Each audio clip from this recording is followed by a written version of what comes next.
Let's talk about the crown jewels. You've seen them in pictures: sparkling crowns, glittering orbs, scepters covered in diamonds so big they look fake. But here's the thing, they're not fake, and they're not just pretty. This collection is the most valuable treasure on planet Earth, worth an estimated £3 billion in gold, silver, and precious stones. We're talking 23,578 of them to be exact: diamonds, rubies, sapphires, and emeralds, all locked away behind bomb-proof glass and watched by over 100 hidden cameras at the Tower of London. But here's what most people don't know: the crown jewels aren't just shiny objects for tourists to stare at. They are the physical heartbeat of the British monarchy. For over 800 years, these objects have represented something bigger than money. They represent power, divine right, and an unbroken line of kings and queens stretching back to 1066. Think about that for a moment. When a monarch is crowned, they don't just get a fancy hat. They get the sovereign's orb, a golden globe that symbolizes Christian rule over the world. They get the sovereign scepter with cross, which holds the largest clear-cut diamond in the world. And they get the imperial state crown, the one the late Queen wore for the state opening of Parliament. That crown alone contains 2,868 diamonds, 273 pearls, 17 sapphires, 11 emeralds, and 5 rubies. Each one of those stones has a story. Each one of those stones has a history. And not all of that history is pretty. Because here's where the story gets dark, and I mean really dark. These jewels didn't just appear out of thin air. They were taken, stolen, some would say, forced from the hands of conquered nations and colonized peoples across centuries of empire. The most famous of them all is the Koh-i-Noor diamond, weighing 105 carats and considered one of the most famous diamonds in human history. And it was taken from a 10-year-old boy. In the 19th century, the British Empire forced the young Maharaja Duleep Singh to sign over the diamond to Queen Victoria. He was just a child with no real choice. His kingdom's greatest treasure surrendered under the watchful eyes of British guns. So when you look at that crown sitting behind bomb-proof glass, you're not just looking at a pretty rock, you're looking at brutal history, empire history, the kind of history that still makes countries like India, Pakistan, and Afghanistan demand the jewels back to this day. But right now, in 2026, the crown jewels have a new guardian. And it's not who you'd expect. 2026 wasn't supposed to look like this. At the start of the year, the British monarchy was riding high. King Charles III had just celebrated his first full year on the throne, and the future looked stable, secure, and traditional. But then everything changed, and I mean everything. In January, the palace was rocked by not one, but 2 devastating health scares that sent shockwaves through the entire royal institution. King Charles III, still relatively new to his role as sovereign, was suddenly undergoing treatment for an undisclosed form of cancer, a diagnosis that forced him to step back from public duties and cancel all upcoming overseas visits. The news hit the public like a freight train, because nobody saw it coming. But here's the thing, the king wasn't the only one fighting for his health. At the exact same time, Catherine, Princess of Wales, was quietly recovering from major abdominal surgery and subsequently undergoing her own chemotherapy treatment for cancer, a battle she had kept deeply private until she bravely revealed it to the world in an emotional video message that stopped the internet in its tracks. For a terrifying stretch of time, 3 of the most senior royals were completely out of action: the king, the Princess of Wales, and even Prince William, who stepped back to care for his wife and children. Sources within the palace described the situation as unheard of and unprecedented, with one insider confiding that the monarchy had never faced anything quite like this in modern history. The country was left wondering, who was actually running the show? With the king's health hanging in the balance and Catherine fighting her own battle, the continuity of the crown became a pressing national security issue. You see, the crown jewels aren't just treasures, they are symbols of state sovereignty, and they must be protected by someone with the authority to make split-second decisions. But with the monarch too ill to fulfill his duties and his heir focused entirely on his family, a dangerous question emerged: who would protect the jewels if the king couldn't? This crisis forced King Charles into a corner, and he had no choice but to make a decision that would break centuries of tradition. Behind closed palace doors, away from the cameras and the public eye, the king signed an emergency order, a decree so rare and so powerful that it rewrote the rules of royal guardianship overnight. And the person he chose to bear this immense responsibility? Not Prince William, not Queen Camilla, but Catherine, the woman who had just fought cancer and emerged stronger than ever. The crisis had changed everything, and the monarchy would never be the same again. To understand just how seismic this decision truly was, you need to understand the history behind it. For centuries, the crown jewels have been held in trust by the reigning monarch for the nation. But here's the catch: Only 3 people in the entire world are legally allowed to touch the imperial state crown: the sovereign, the Archbishop of Canterbury, or the crown jeweler. That's it. Not the Prime Minister. Not the Queen Consort. Not even the heir to the throne. Just those 3. That rule has stood, unchallenged and unbroken, for hundreds of years. So when King Charles signed that emergency order granting Catherine's sole guardianship of the crown jewels, he wasn't just giving her a fancy title. He was giving her authority that no Princess of Wales had ever held before in history. Let that sink in. Not Queen Elizabeth II when she was princess. Not Princess Diana. Not Queen Camilla. But Catherine. A woman who wasn't even born into royalty. The first in history to hold this title. Why? Logistically, the king was simply too ill to fulfill his duties. His cancer treatment left him weak and exhausted, and he couldn't be expected to make emergency decisions about the jewels from his hospital bed. The Archbishop of Canterbury wasn't always available, and the crown jeweler, while supremely skilled, didn't have the authority to make political calls about the safety and movement of the stones. Someone had to step up, and that someone had to be trusted completely. But politically, this was a power move, plain and simple. By choosing Catherine, King Charles was sending a message to the entire world. He trusts his daughter-in-law more than anyone else in the family to secure the legacy of the monarchy. Insiders have whispered that the king has always seen Catherine as the rock of the family. The one person who can handle pressure without crumbling, navigate scandals without breaking, and carry the weight of the crown without complaining. One palace source, speaking anonymously, revealed that the king has watched Catherine navigate the public eye with incredible grace, especially through her cancer battle, and he believes she has earned this responsibility. But not everyone in the royal family was thrilled. Rumors have circulated that Queen Camilla was reportedly surprised by the decision, and some senior advisors questioned whether Catherine, who isn't even Queen Consort yet, should be given such immense power. But the king stood firm. He signed the order, sealed it, and handed Catherine the keys to the kingdom, quite literally. Now that we know who holds the power, let's talk about what she's actually protecting, because the Tower of London is unlike anywhere else on Earth. This isn't just a tourist attraction with a few beefeaters wandering around in fancy costumes. It is a fortress with a history as dark and bloody as the jewels themselves. The tower has been standing for nearly 1,000 years, and in that time, it has served as a royal palace, a prison, and an execution ground where Anne Boleyn and Lady Jane Grey lost their heads. But today, it serves one primary purpose: protecting the crown jewels at all costs. The security measures in place are absolutely mind-boggling. The jewels are displayed behind bomb-proof glass that can withstand explosions, gunfire, and even direct attacks. Over 100 hidden CCTV cameras monitor every single inch of the jewel house from angles you wouldn't even think possible.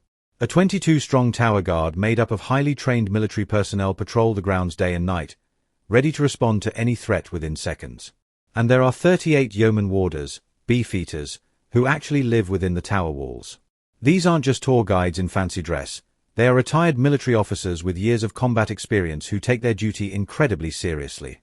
The jewels themselves are protected by something called a steel casement, a reinforced vault designed to seal shut the moment anyone tries to break in.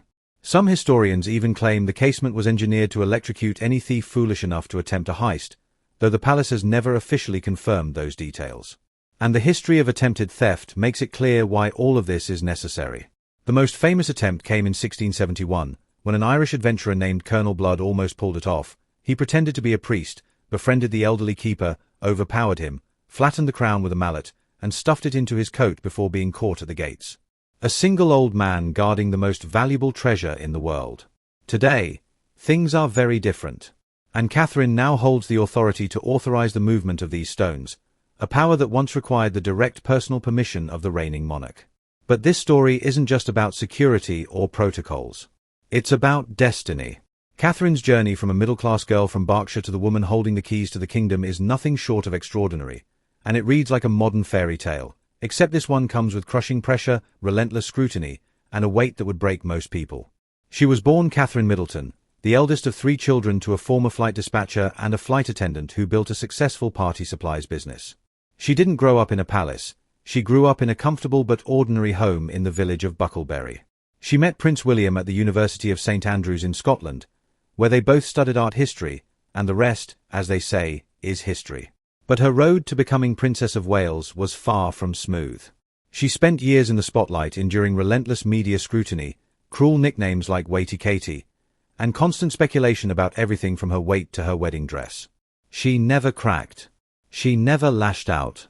She just smiled, stayed quiet, and got on with it. And then, just when she had finally settled into her role as a senior royal, life threw her the biggest curveball of all. In early 2024, Catherine was diagnosed with cancer following major abdominal surgery and underwent a grueling course of preventative chemotherapy. She stepped back from public life for months, fighting for her health in private while the world speculated wildly. Conspiracy theories ran rampant. Social media went into overdrive. People questioned everything from her marriage to her very existence. But in September 2024, she emerged from treatment with a powerful video message, announcing she was cancer-free and ready to return to her duties. That moment changed everything. She wasn't just a princess anymore. She was a survivor, a fighter, a symbol of resilience that resonated with millions of ordinary people around the world. Now, in 2026, she has completed her first solo working trip to Italy since her diagnosis, proving she is stronger than ever. Her health scare made her relatable. Her resilience made her untouchable. And King Charles took notice of every single moment. Now we get to the part the palace really doesn't want to talk about, the dark, uncomfortable truth behind those glittering jewels. Because Catherine has just inherited the most controversial treasure in human history. The Koh-i-Noor diamond. 105 carats. Sitting right at the front of the Queen Mother's crown. And this stone has a story that will make your blood run cold. The name Koh-i-Noor means Mountain of Light in Persian, fitting for one of the largest and most famous diamonds ever discovered. But its history is soaked in blood, betrayal, and colonial greed. It passed through the hands of Mughal emperors, Persian warlords, Afghan rulers, and Sikh Maharajas, changing hands through conquest, murder, and forced submission across centuries. Every single ruler who possessed it seemed to attract disaster, feeding the ancient curse that claims he who owns the diamond will own the world, but will also know all its misfortunes.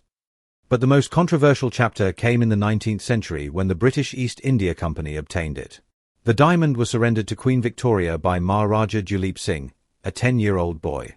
A child who had been torn from his mother, placed under British control, and forced to sign away his kingdom's greatest treasure. The British Empire took a diamond from a traumatized little boy and presented it to the Queen as a trophy of conquest. Ever since, multiple countries have demanded its return. India has been the loudest voice, arguing the diamond was stolen and belongs on Indian soil. Pakistan has also claimed ownership, pointing to the diamond's deep historical ties to the Punjab region. Afghanistan has weighed in as well. But every time, the British government has refused, citing that the diamond was voluntarily surrendered. Voluntary? A 10-year-old boy under military occupation? That's not voluntary, that's coercion, plain and simple. And now, as sole guardian of the crown jewels, Catherine will face this international pressure head-on. She will be the face of the monarchy when world leaders demand the jewels' return. Diplomats will call. Protesters will gather. Journalists will investigate. The cameras will turn directly to her. The decisions she makes about the Koh-i-Noor could define her legacy far more than any crown she will ever wear. So why Catherine? Why not Prince William, the heir to the throne? Why not Queen Camilla, the king's own wife? William is the obvious choice on paper, the future king, the heir apparent, the man who will one day inherit everything. But sources suggest William simply has too much on his plate. Between his duties as Prince of Wales, his environmental initiatives, his role as father to 3 young children, and his unwavering emotional support for Catherine through her illness, he is stretched dangerously thin. And if something went wrong, if a jewel was damaged or stolen, it would be a direct blow to his future reign.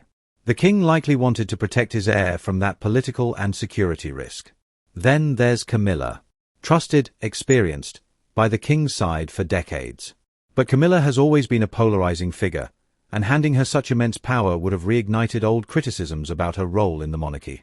The king needed someone universally respected, someone who could bear this weight without generating controversy. And that person was Catherine. The deeper reason is simple: absolute, unconditional trust.